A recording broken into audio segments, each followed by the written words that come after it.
This is NBK, nothing but Knicks. When Sim passed the assist, you know that it's #1 show that breaks down the game. If you can't play defense, stay out my way. Dribble the ball, come down the lane. 5 seconds on the shot clock, who gon' win us the game? You wanna hear Nick updates and trade rumors? Post-game reviews, this the place you tune in. So tell a friend just to keep the ball moving.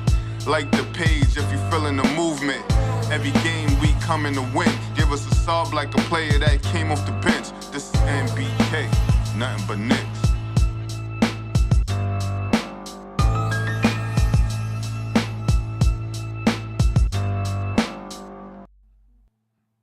Knicks family, what's poppin'? It's your boy. It's your boy Sim, that is, ladies and gentlemen. The Knicks take the L tonight to the Atlanta Hawks, a game that if the Knicks would have started the game off hot, or not hot, at least making shots, this might have been a different game. But right from the beginning of the game, ladies and gentlemen, the Knicks just could not buy a basket. The Atlanta Hawks go up by 22 points. The Knicks got to battle back. And that they did. They battled back in the third quarter. Battled back, tied the game, but they just didn't have enough. They had to exert so much energy to battle back, ladies and gentlemen. They didn't have enough to get over the hump. So the Knicks drop in the standings after tonight's loss to the Atlanta Hawks. They go from 4th to 6th, ladies and gentlemen. From 4th to 6th in the standings. Just one game out of the 7th spot. A half game out of the play-in. Forget the 7th spot. They'll be in the play-in if they hit that 7th spot. So the Orlando Magic move up to 4th. They are 36-26, just like the Knicks. I'm sorry, the Knicks are 5th. They dropped to 5th. Philadelphia, because they lost, they dropped to 7th. And Miami moves up to 6th. So the Knicks, 36-26, are tied with the Orlando Magic, but the Orlando Magic, ladies and gentlemen, own the tiebreaker over the New York Knicks. Miami drops, well, Miami didn't not drop. Miami is 35-26, a half game behind the New York Knicks. And Philadelphia drops down to the play-in. They're 35-26. So the Knicks right now are battling to stay out of the play-in. They're a half game above the Philadelphia 76ers right now. This is a tough stretch for the New York Knicks, ladies and gentlemen. No doubt about that. It is a tough stretch. I want to remind you, March 10th, which is going to be a big basketball game. The Knicks versus the 76ers at Madison Square Garden. I'll be there. Tony will be there. Steph will be there. Ebro will be there. My man Andy from Poland will be there. We want you to be there with us, ladies and gentlemen. There's about 8 tickets left. You can find the link to those tickets tagged to the top of your YouTube chat. It's also in the description of the video. And I am going to drop the link in the chat right now so you can grab those tickets, ladies and gentlemen. Would love to see you at the Garden on March 10th. That's going to be a big and exciting basketball game. Every game, 20 games left. Every game from now on is big for the Knicks. Every single one of them, especially the next one. Nervous about the next game. We'll talk about that later, but they are tied with the Orlando Magic. Whoever wins this game will have sole possession of 4th place, right? So the Knicks need to win it. So does Orlando. Orlando owns the tiebreaker with the Knicks, so as long as they're tied, Orlando will be above the New York Knicks in the playoff race. So the Knicks need to get this win versus Orlando. I don't want. Is it must win? I mean, they're not going to drop out of the playoffs if they lose. Well, I guess it's possible depending on what Miami and Philadelphia does. And they drop to the play-in, but they need to get that win. I don't know how to do it, but they got to figure out a way to do it. All right, that's a big game coming up. A big game coming up, ladies and gentlemen. Again, the Knicks lose 116-100 to the Atlanta Hawks. And I see, Sean Richardson already getting mad because Shake Milton didn't play. His jersey barely got pressed up. I get it, though. I would have liked to see him play, but he didn't. Sean said, "Hey, Sam, I told you that fool coach was going to have Shake Milton warming the bench, and you came at me." It's game number 1. He'll play. Let's give it some time. It's game number 1. Who knows what the situation is? He'll play. Kevin said, "We won't drop it to the play-in, and in the unlikely event we do, it won't end there." I do agree with you. If we drop it to the play-in, it won't end there. We'll get guys back, and I think we'll play ourselves into the playoffs, most likely the 7th seed, and then we'll have to battle, whoever that 2nd seed is. Now, if that 2nd seed is Cleveland, I'll just leave that there. That won't be a bad matchup for the Knicks. Not at all. But for what it is right now, the Knicks are, I guess you could say they're on the verge. They're on the verge. It's so jumbled up and close in the Eastern Conference. One loss can send you reeling down the standings. One loss can send you reeling down the standings, ladies and gentlemen. So let's hope the Knicks can get a win versus the Orlando Magic on, when is that again? Thursday. If they can find a way to pull that out, hopefully Jalen Brunson, I don't know if, how long Jalen Brunson needs rest. If Jalen Brunson can get back out there on the court, then, that'll help the Knicks. But if he can't, I don't want to rush him back. I want the knees, contused knee. I want the knee to be healthy. Friday, you said it's on Friday. I want the knee to be healthy, so that he's ready to. He's ready when it's go time, when it's playoff time. You know what I'm saying? When it's go time. Anyway, the Knicks just didn't have shooting tonight.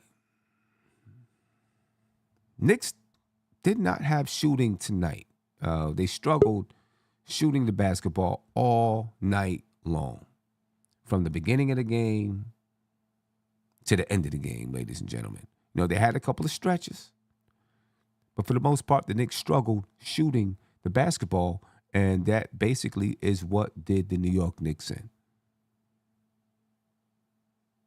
Right? They played tremendous defense. Well, let me not lie to you. They didn't play tremendous defense. There was a point in time where they couldn't stop the Atlanta Hawks in the first half, but in the second half, the Knicks came out. They jumbled the game up.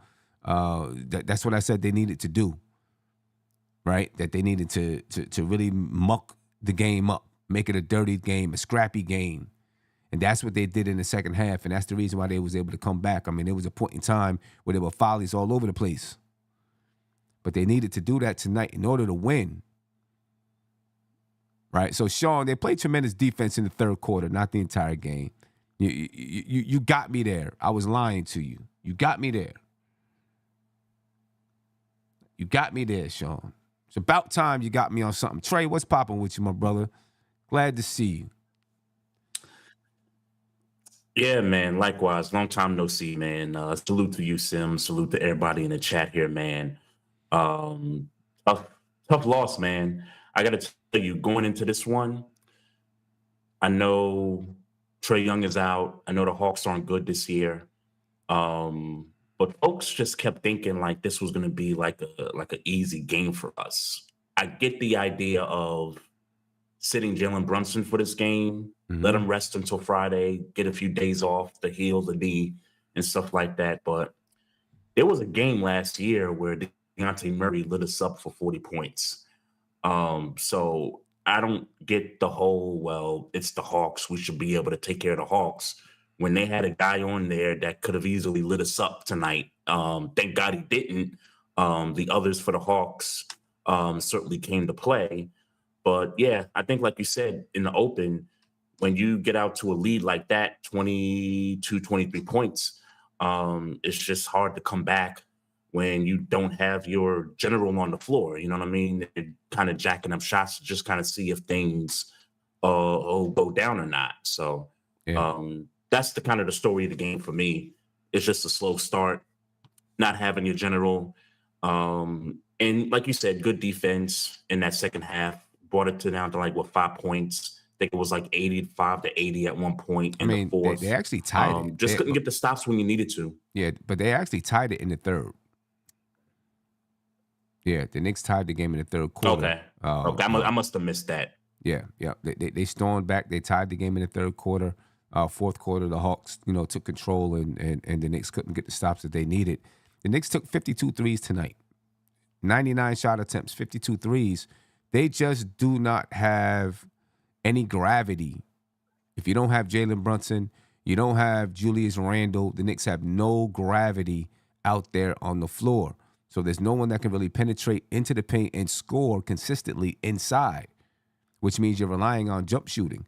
And so, this is where you've seen the Knicks go through streaks throughout the game because, they would go through moments where they're knocking down threes and then moments where they're not. And when you're relying on that 3-point shot, it's such a low percentage shot right from the beginning. As soon as you take a three, it's a low percentage shot, right? That's why shooting 38% is good from the 3-point line, right? Because it's a low percentage shot. Under 50% from the 3-point line is still good. Right.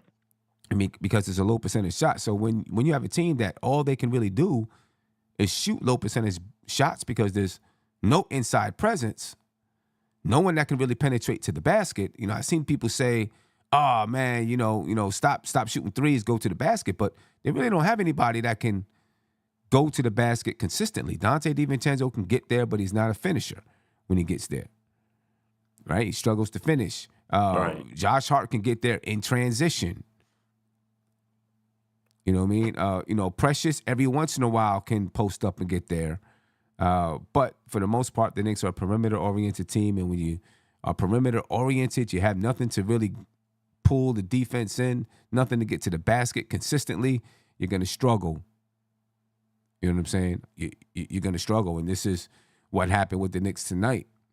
52 three-point attempts. They were 16 for 52. They had 15 or 18 three-point attempts in the first quarter.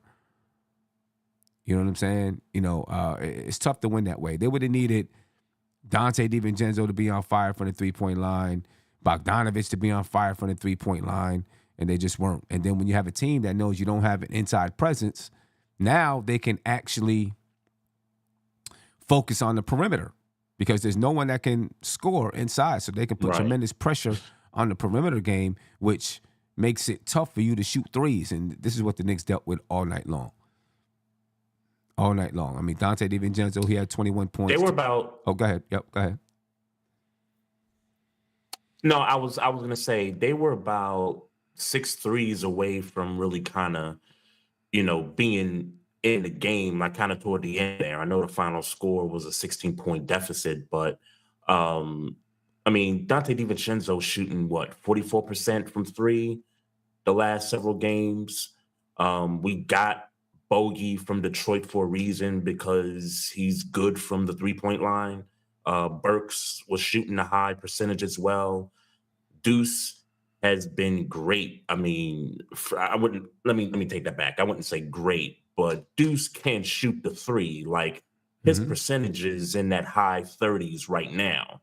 Like I'm fine with them letting it fly when you don't have your horses. And this is one of the, strengths of the team is that you got shooters that can, knock down some shots when need to. So, they took 31. I kind of wish they would have took a little bit more, but like you said, not enough drivers to the basket to be able to kind of draw that attention to get easier 3-point shots. Right. Right, and that's the thing right there. There were some open 3-point shots, but the team has to work so hard, with trying to pass and penetrate and kick. A lot of ball movement, looks good. 27 assists on 38.4% shooting. That's great. That's all great. But you got to have people that can put the ball in the hole when you need to put the ball in the hole. And the Knicks didn't have that tonight. You know what I'm saying? So, yeah, you need those guys that can really pull in the defense,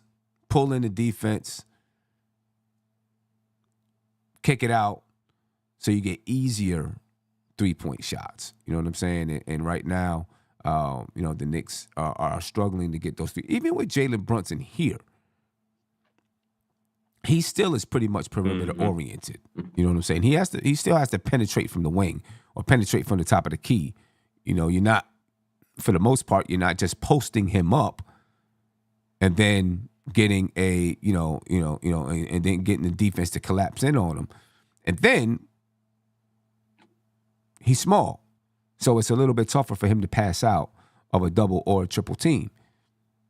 You know what I mean? So the Knicks are really lacking size, lacking inside presence, with or without Jalen Brunson, perimeter-oriented team. You know, it's tough for them to be able to score the ball. With this team right here, without Jalen Brunson, no mid-range shooting. Right? They're shooting threes or getting something at the basket, nothing in the mid-range. Yeah. You know, so they're just really, really limited with their ability to score the basketball. Dante DiVincenzo had 21 points. And I think what's glaring too. Mm-hmm. What's glaring in that game too is the rebounding game. I think we've been out rebounded by about 10, 12 boards tonight. That's just not going to do it against an Atlanta Hawks team that's got some size to it. We get they're not a good team this year right now, but they still have some guys that can get up and get boards. And love Precious and what he's been doing, but he's just not a true big that's going to be able to, intimidate you with that presence inside. You know what I mean? So that's another battle we lost, and another indicator of why we lost this game tonight. Right. And you could really see it tonight, with the Knicks struggling on the boards. Tonight, I think they lost the battle of the boards, 51-40 to the Hawks tonight. But you could really see them, battling on the boards, but just not enough size to compete with the Hawks on the boards. But Dante DiVincenzo, 21 points tonight.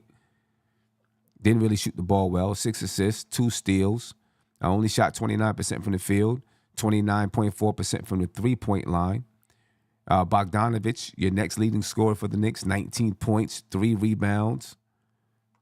Josh Hart, 14 points, 8 rebounds, 6 assists. Precious Achiuwa had some nice moments tonight, 15 points, 6 rebounds, especially in the third quarter. Precious had some nice moments, able to get a few things done inside. He was 7 for 8 from the field. Miles McBride had 11 points and 9 assists. Alec Burks had 11 points. That's everyone. Jericho Sims played, right? Tibbs went with an 8-man rotation tonight. Only 2 guys played over 40 minutes. Only 2 guys played over 40 minutes. That's Josh Hart played 43 minutes and Miles McBride played 45 minutes and 38 seconds. What was you about to say, Trey? And by the way, ladies and gentlemen, this is Trey from Barbershop Sports Talk with us. Glad you're able to join us. It's been a while, so I'm glad you're able to be here. You was getting ready to say something. What'd you say? Yeah, appreciate it. And forgive me because I just did our podcast earlier this evening, and apparently I'm having some internet issues, so there might be a delay as I'm trying to talk. So forgive me for that. But no, I was going to say with Jericho Sims getting 26 minutes tonight, I like that he's getting the trust from coach to be able to, fill in with, with all the injuries that we got going on here. Right. So I guess moving forward, looking for, I don't know if this is too early to go into the next game, but just kind of looking forward to Orlando Friday night. At least Brunson gets plenty of rest. I'm in agreement with the coach's decision to rest him tonight, to rest the knee and stuff. I feel like this is a game we got to have. I know we don't match up well with Orlando, but it just seems like every week we're slipping when it comes to these wins and losses. Right. And Orlando Friday night just feels like this is a must win for the Knicks. What you think about that? It's definitely a must win for the Knicks. No doubt about it. The Knicks need to get that win. Listen, 4 and 5. I don't want to play Orlando in the first round of the playoffs. Right now, if the playoffs were to start today, the Knicks would be playing Orlando, and we'd be the away team. Right? They'd have home court advantage. Even if we're 4 and they're 5, I don't want to play Orlando. We may not have any control over that. The most control we can have over it is by winning on Friday. Right? That's the most control we can have. That's right. In this thing versus Orlando, right? Is give them a loss on Friday. You know what I mean? Try to knock them down the standings a little bit. That's right. But I don't want to see those. I really don't want to see those guys. I don't like the matchup against Orlando. I don't want to see them in the first round. If we're fully healthy, I believe we can beat them. I do. Right? Because I feel like we'll have we have a team that's better made for the playoffs than they are, but it's not going to be easy. You know what I'm saying? Not going to be easy at all. And I feel like we could beat them. When we're healthy, I feel like this team, with Randall back, Mitch, OG, I feel like the experience is going to come in. And I feel like in a playoff situation, we can take them on. But matchup-wise, I agree with you. We just, for some reason, don't seem to match up well with them. So, Yeah. I'm definitely not excited about that matchup there. For the Hawks tonight, though, they were led in scoring by Jalen Johnson. I told y'all about that kid, man. I mean, you guys know about him, but Jalen Johnson is going to be a star in this league one day. That kid can ball. He's flat out nice. You know what I mean? That's a really nice pickup for the Atlanta Hawks. He might end up being the future of that franchise, to be honest with you. I don't know how they're going to break things down, but I don't think they're going to stay as currently constructed, that Hawks team. But Jalen Johnson is going to be on that basketball team. I can guarantee you that. 26 points, 7 assists, 9 rebounds tonight, 70% from the field, 66% from the three-point line. He led the team in scoring. And then DeAndre Hunter had 22 points, one nasty dunk, I think in the third or fourth quarter, whenever it was. DeJounte Murray, 21 points, 6 assists, 9 rebounds for DeJounte Murray. Sadiq Bey had 17 points. Clint Capella had 13 points, 9 rebounds, and 3 assists. They had good contributions around their basketball team, but, the team, they're in the play-in right now. They're battling to try to move up. Obviously Trey Young is out.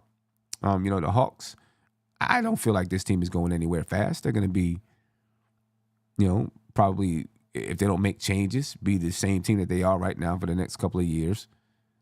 But the Jalen Johnson, man, that's the future of their team. They need to make some changes on that team, and construct it a little bit better. But I don't know what they plan on doing with Trey Young. But if I'm them, I'm looking at Jalen Johnson as my future. I was going to ask you, Sim. You think Trey Young is a part of their future, even with the rise of Jalen Johnson? I mean, he might still be a part of their future, but they might want to build it a little bit more around Jalen Johnson. And let you have two guys, 2 stars. I don't think DeJounte Murray is going to be their future long term. I think DeJounte Murray ends up, being moved someplace. But that kid Jalen Johnson is a monster, and I don't know. I think the Knicks had a chance to draft him. I think they might have, I don't remember. Maybe it was Emmanuel Quickly. It was either Quickly or Grimes that they drafted. But I think they had a chance to draft him in one of those drafts, because he dropped way down in the draft because he was injured at Duke.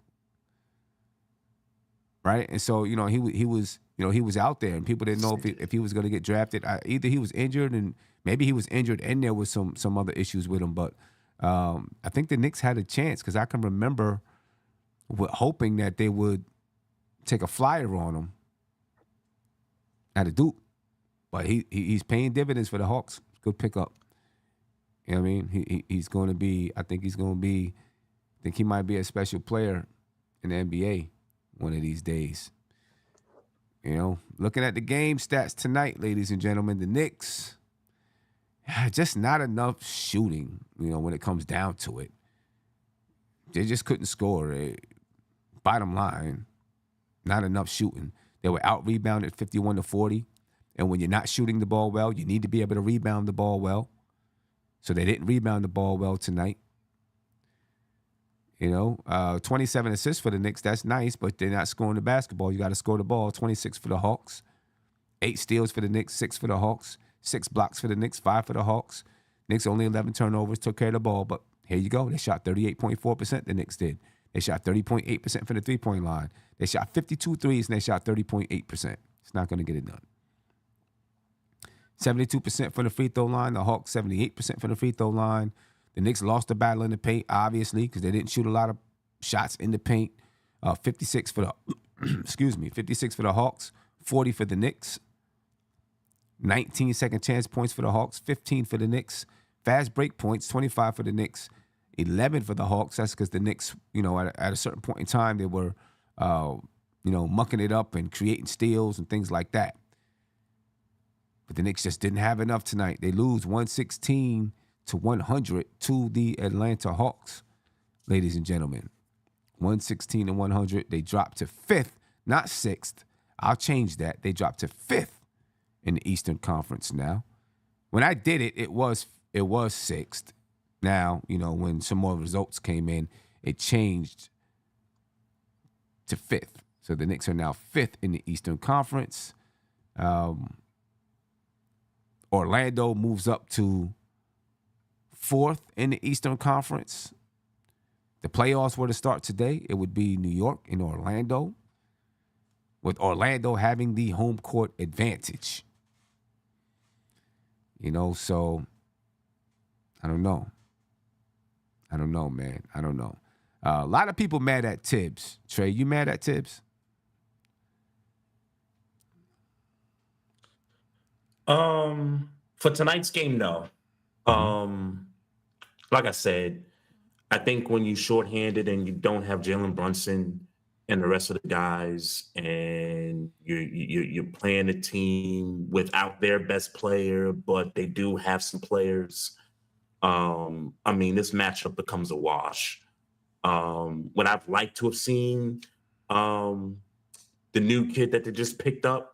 Yeah, sure. I'd like to see him out there, but he's not ready yet. He just got with the team, so there wasn't no way he was going to be able to help tonight. But I do see some Thibodeau haters in the chat. Look, and I get it, because someone had said in the chat earlier that Cleveland beat the Celtics tonight by 1 point. And, you know, we know what Cleveland's situation is. I'm not sure if Donovan Mitchell played tonight or not, but seemed like the Cavs was able to pull one out, and against arguably the best team in the league. And we're stumbling with the Hawks. So I'm not mad at Tibbs for tonight's game. Again, I think what we're really trying to get to, and I've just been waiting weeks and weeks and weeks to try to get a gauge on when OG's coming back, when Randall's coming back, and when we can be fully whole as a team again. Right. Because we're just trying to tread water right now. So right. I can't blame Tibbs for injuries. I just can't do it now. When it comes to the adjustments and maybe matchups and stuff, maybe he doesn't take advantage of those things the way other coaches or better coaches would. But that'll be a conversation for the postseason.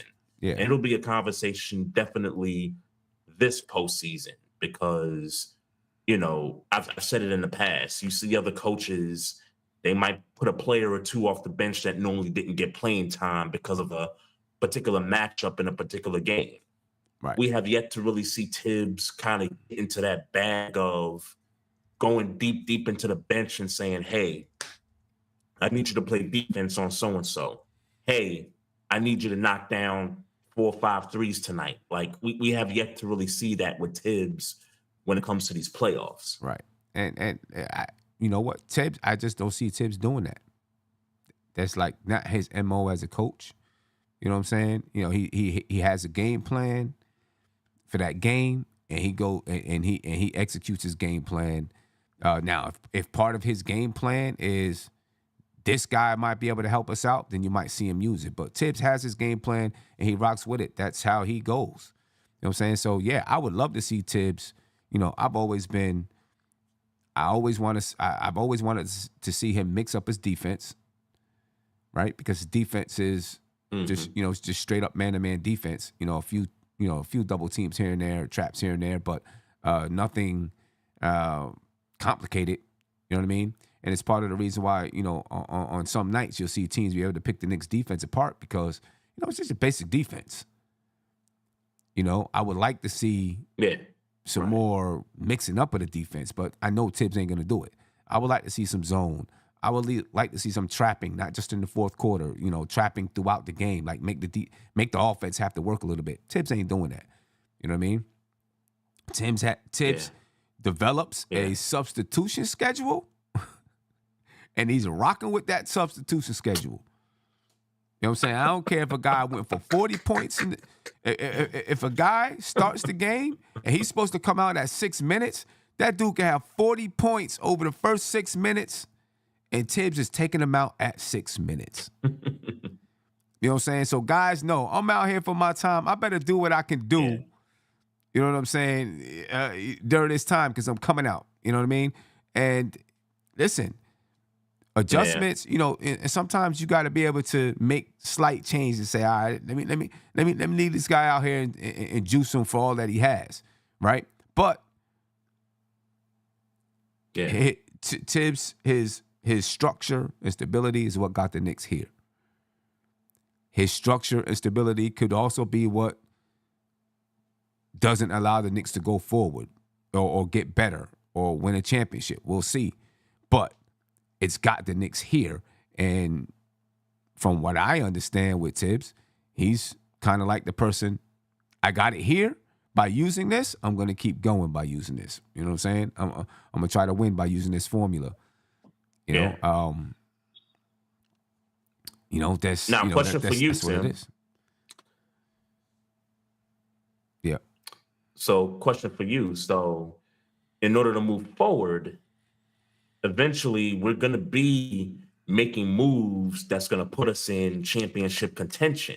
Mm-hmm. If Tibbs is still going to be the same old Tibbs, then it's why I've always said, if we're really going to be in that championship contending level, at some point we're probably going to need another coach down the line that can really get us over the hump. And unless your I've team always said that. And unless your team is just good enough to win with, this is how we play, and this is what we're doing, this is what we got going on, and we're going to win.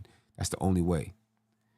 You know what I'm saying? And, you know, we have yet to see how good this team can be, you know, as currently constructed, because everyone's been hurt.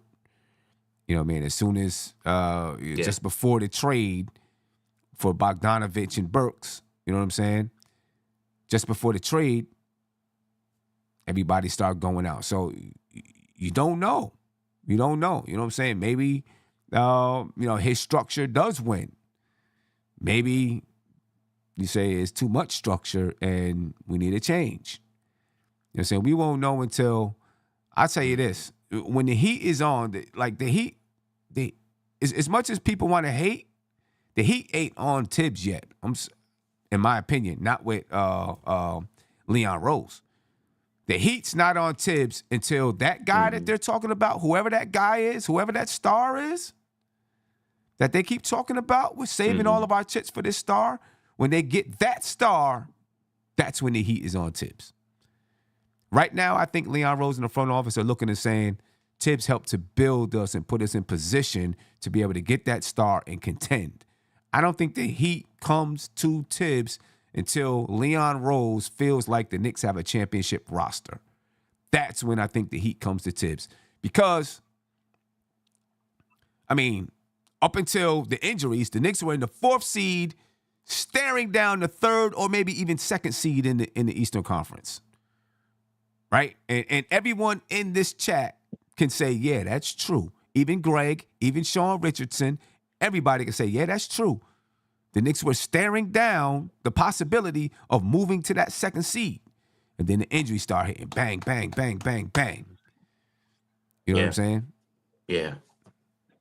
You know, so you know, and that's undeniable. Are you extending Tom Thibodeau? Yeah, I'm extending him. You know, maybe because you can always move on from a coach even if you extend him. You might have to pay him, but you know, obviously we've seen the Knicks move on from coaches. But I'm not giving them like a 5-year deal. You know, I might extend them for 2 more seasons or 3 more seasons or whatever it is. You know what I'm saying? But I just don't think. I think Leon Rose in the front office is like, when we have what we believe is a championship roster, and I think they believe that they're close. When we have what we believe is a championship roster, now is when the heat is on Tibbs. Now you got to go win us a championship, right? Get us to the NBA Finals. You know what I mean? I mean, you know, people are gonna say whatever, but I'm not sure I can look at any coach in the league besides, you know, you have your big guys like, you know, Spoelstra's and Popovich and stuff like that. From where this team was when Tom Thibodeau took over to where they are now, tell me another coach that would have did it besides Eric Spoelstra and Greg Popovich. I don't think you can. You know what I mean? Not a lot of coaches would have been able to do that. You know what I'm saying? Not a lot of coaches would have been able to do it. You know, and Tibbs just put his head down, went to work, didn't care what nobody said. I'm going to do it this way. I'm going to do it my way. I'm going to live or die by my way, and it's working. Kevin Berger said Mike Woodson. Okay, maybe Mike Woodson could have done it. You know, but, I mean, with Mike Woodson, to be honest with you, you're getting a whole lot of the same. You know what I mean? You know, people complain about isolation ball. You'd have been double complaining about isolation ball. Right? You get a whole lot of the same with Mike Woodson. That's the reason why Mike Woodson was on the staff, because they had similar mindsets in the way that they coached the basketball team. Mm-hmm. You know what I mean? You know, it's hard to say how many coaches would have really been able to do what Tibbs has done with this basketball team, to take a win that won 20-something games the year before and basically the same team and take them to the playoffs out of structure alone. You know what I'm saying? From structure alone and the demand to be in shape and be great.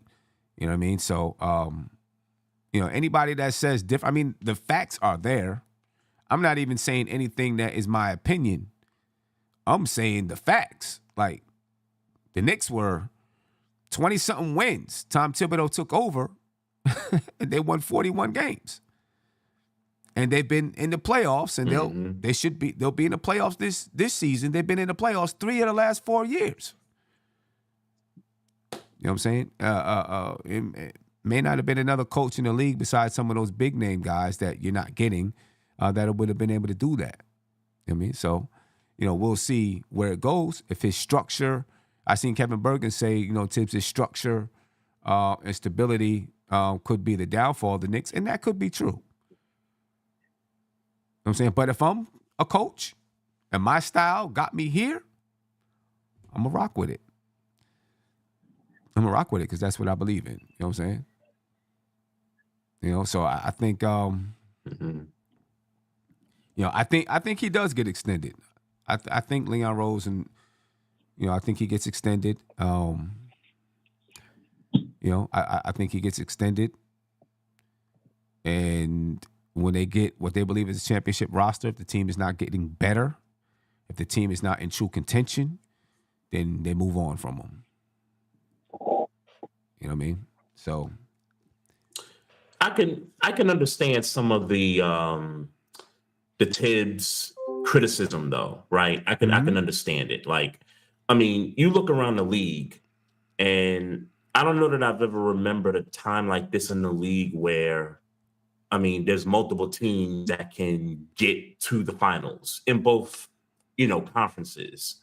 I mean, we've had 5 different champions the last 5 years. I think the last time that's happened was like the late 70s or something like that. There's no there's no dynasty that's really like killing it right now. Like, yeah, Denver, yeah, they could be a promising dynasty. They're still good.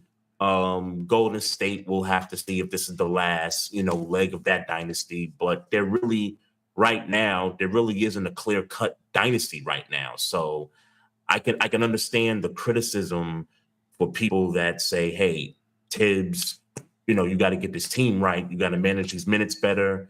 You got to get these players, adjusted. You got to do all these things because the Knicks, as constructed in the Eastern Conference, at least maybe about a month or so ago, yeah, you could honestly say, yeah, the Knicks had a chance to get to the finals with the way everybody else is playing. And, the Celtics, while there's a juggernaut right now, people still got questions about the Celtics when it comes to getting it done in the playoffs still. Right. So I get it. But see, for me, I totally understand the criticism. Look, I've been critical of Tibbs. I mean, I was critical of him when Randall hurt the shoulder. We was winning that game, going away, and I was saying, hey, get Randall off the court, and he got hurt. So there's times where I'm critical of that, but I mean, to blame all the other injuries, OG and Mitch and Randall, the list goes on and on. I think you just kind of got to temper it a little bit. I think expectations. I mean, question, Sim, is the expectation still Eastern Conference Finals for this team, despite the trades they made, despite this last 3 weeks of just trying to struggle to just stay afloat with the injuries, and then when we get the guys back, they still have to gel with each other. Right. And we don't have a lot of time, right, and a lot of games to gel. Right. So is that expectation still Eastern Conference Finals? I don't think so. I don't think so. And here's the thing, right? And this is where, what people have right now. See, I feel like there's a lot of recency bias right now, right? Because when we were in that stretch and people were saying, oh my gosh, this team could go to the NBA Finals, right? Part of the reason is because Tibbs was the coach. Yep. Right? Part of the reasons, because he helped the team to build the structure that they were playing with. You know what I'm saying? And the ball was moving, guys were scoring, they were playing tremendous defense. Like, he helped build that entire blueprint that they were playing with at that point in time. You know what I'm saying? And then, of course, things begin to crumble. And if you look at during that time, guys were playing less minutes because there were more players out there on the floor. Right? And there was more versatility in the lineup. You know what I mean? But now that, things are going the way that they're going, people, there's always going to be, listen, I don't care if we had Eric Spoelstra or Greg Popovich. There's going to be a section of the fan base that wants that guy gone. There's a section of the San Antonio's fan base that wants Greg Popovich gone, right? Last year, before the Miami Heat made it to the finals, there was a section of their fan base that wanted Eric Spoelstra gone, right? And all the people right now that want, that don't like Tibbs, and with what I'm saying right now, they're all going to sit there and say, well, those fans don't know what they're talking about, right?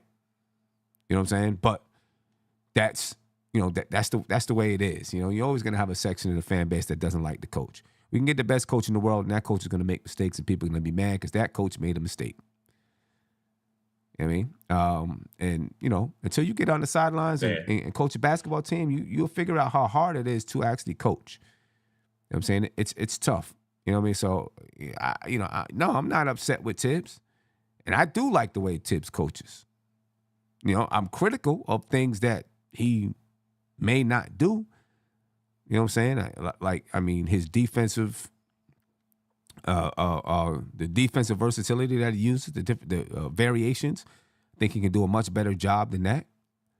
You know what I mean? The substitution patterns when guys are hot or not hot, I think he can do a much better job of that.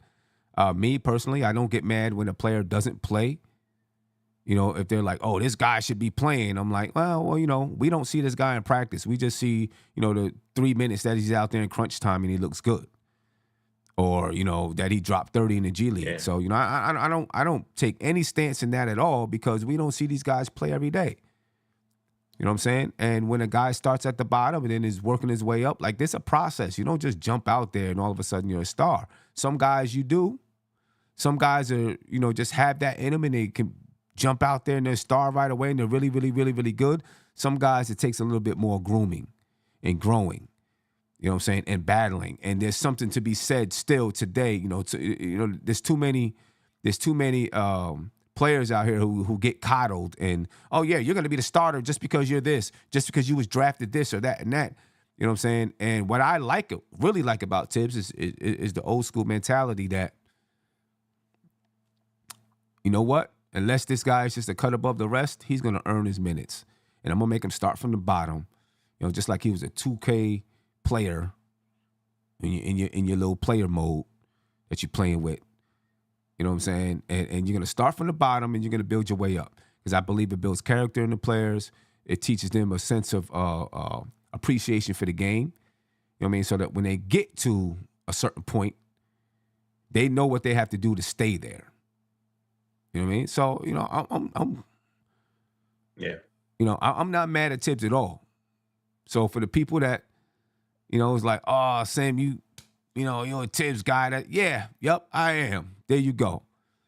I like Tom Thibodeau in the way that he coaches. I don't care what anybody says. I don't care what your favorite podcaster says. I don't care what your favorite ESPN guy says. All right.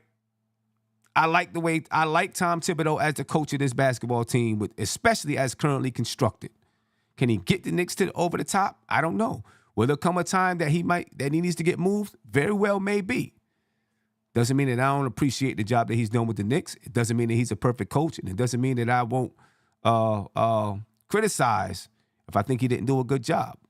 But for the most part, I think he's a good coach for this basketball team and for New York. So there you go.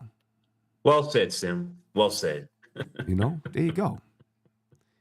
You know what I mean? What do the Knicks got to do to beat Orlando, though? Because that's a game we got to get. We really, really need that game. What do we got to do to beat Orlando? They got a lot of young players. They play good defense. They got versatility on both sides of the basketball. What do we got to do to beat them? They throwing tomatoes at me. Trey. I'm good with it, though. I take your tomatoes and I make spaghetti sauce with the big ragu. I make ragu spaghetti sauce with your tomatoes. Mm-hmm. Yeah, what do we got to do to beat Orlando? Yeah, we need Brunson to come back. So that's one thing. And I hope that there isn't any more than what they're laying on in regards to the details to his injury. I hope that tonight was just, let's just rest and, 3 days later you can come back and play. So we're going to need Brunson because, like you said earlier, we're going to need somebody that can drive to the basket. We're going to need somebody that can bring the defense into the paint and then make room for our shooters to knock down these shots. I think that's where we're really going to have to start to heat up. Tonight was a bad shooting night, but I think with Brunson back in the lineup, I think we can free up those 3-point shooters a lot more. And I'm excited to see what the new kid can bring if if Tibbs decides to play him on Friday night. I'm really excited to see what Shake can. Shake Milton is the cat that we got. I think. Shake Milton. Shake I'm Milton. excited to see what he can bring to the table for us. Yeah, definitely. And they'll have a couple of days, have a practice or two, right, to try to work him into the system. You know what I mean? So yeah, and the Knicks, they'll need him. They'll need him. Eight players tonight. You add Shake, you got at least a 9-man rotation. If Jalen Brunson is back, you're probably not using a 10-man rotation. We'll see what happens then. But if Jalen Brunson is out again against Orlando, you're probably going to need Shake to relieve somebody for a couple of minutes. You know what I mean? So you'll have some time to get him to get them acclimated now, with a couple of practices. These couple of practices will do good for the entire team. They don't play until Friday. So, maybe you have a practice tomorrow, or maybe you take tomorrow. Well, maybe you only get one practice in.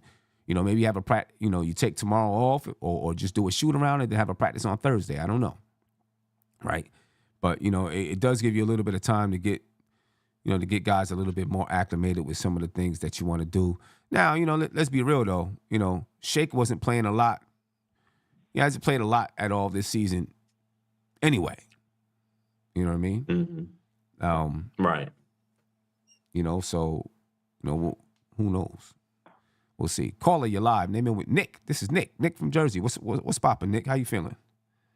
What's going on, guys? How are you guys doing tonight? Pretty good, man. Pretty good.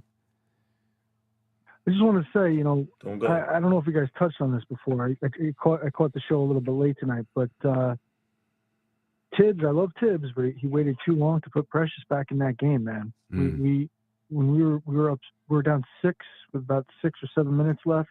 That was the time to make that switch. Bogey's a good guy. I'm rooting for him, but he can't get stops. And Precious he's got the energy. Yeah. Precious has the energy, the defensive energy. Bogey has the offense. Which does make it a tough call. You know what I'm saying, on which way you go, how you go, depending on what you need that night. But Precious was playing a good basketball game tonight. Played it, especially in that second half. He played a good basketball game. And he was key to the Knicks. Yeah. He was key to the Knicks coming back and tying the game in the third quarter. Yeah, he was. I mean, he made his first 6 shots, and he's. I mean, I'm looking at this team when we're all healthy up. I know it's a ways away now, but it's like I want him backing up Randall. We're not gonna go to a 10-man rotation, especially in the playoffs. I want Precious as the 9th guy out there in the playoffs. So it'll be matchup dependent, I guess. But yeah, would you rather have Precious than Bogdanovich? Yes, sir. I mean, it depends on the situation in the game, obviously. But all things equal, I think if you got a lineup out there of Mitch, Precious, OG, Hart and Deuce, or Mitch, Precious, Hart, Deuce and Brunson, or something like I'd rather have that defense. I'd rather have that rebounding out there. We're I don't know, man. I think the Bogey experiment. I don't want to judge him too harshly because he's playing in a situation now that's not going to look like it'll look like when we're fully healthy. He might gel perfectly when we're fully healthy. Right. But I don't know. I prefer.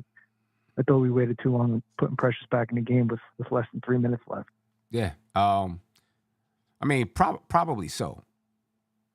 You know what I mean? Because Precious was having a good game. His energy and defense definitely impacted the basketball game. Yeah, man. And we'll see. Big week coming up. 20 games left. 20 games left. And if we could just stay at if we could win 11 of these games, 12 of these games, if we go 12-8. I think we'll be good. I just want to get everybody back with like 10 games left so they could gel for a week or two before the playoffs. Right. I hope that we can get those guys back. You know what I mean? So they can start to gel. The thing is, when you get, I guess it will help the team gel. You know what I mean? When those guys do come back, we're going to be in the midst of a playoff / play-in battle. You know what I'm saying? They're jumping right into the thick of things. You know what I mean? Right into the thick of things. So,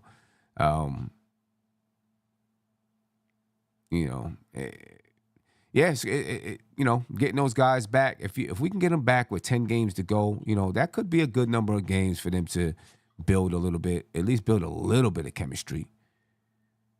Yeah. You know what I'm saying? Yeah. This season was weird. We had like 3 different teams. Yeah. Tell me about it. It's a lot crazy. A lot of changes. And last year, Randall missed 5 games to end the season last year. Yep. and that affected him negatively in the playoffs. That's so what I think getting him back with some time is going to be important. Yeah, and, I'm just afraid. I'm just afraid that when he comes back, he's going to play tentative.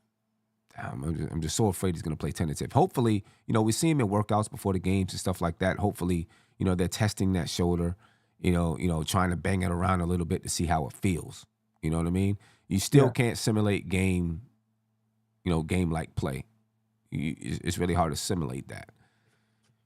That's when Bogdanovich is going to help. When Randall's going to be tentative, he's going to get the double team. He'll be able to kick it out to Bogdanovich. Like that's when Bogdanovich, I think, we'll start to see like, okay, now he's fitting in with the pieces. Right. Well, we got to get our pieces back to really judge him. But I just thought tonight we didn't need him on the floor. Once we got it to 6, I know we tied it in the third, but then we got it back to 6. With a half a quarter left, and it was like, all right, bring Precious back in. Now we need defense. We need to get some stops now. But it just didn't work out like that. Yeah. Yeah. Well, the one thing I will say is this.